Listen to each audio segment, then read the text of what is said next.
সালাম আলাইকুম দর্শক। আমরা আজকে চলে আসছি আমাদের এই যে ধনিয়া পাতার খেতে।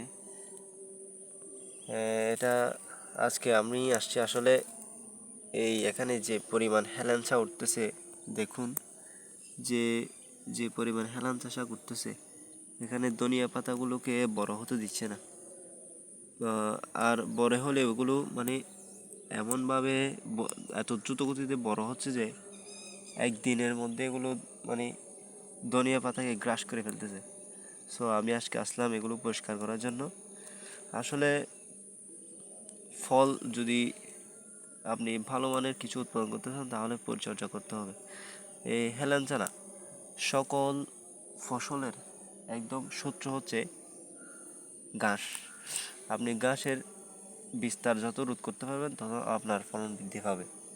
দেখুন এটা আমি এদিকে কতগুলো লাল শাকও ফেলছি আর পালং শাকও আছে। এই ধনিয়া পাতাগুলো ফেলছি যে হচ্ছে আপনার এক সপ্তাহ আগে। দেখুন এখন আস্তে আস্তে পরিষ্কার করে দিচ্ছি।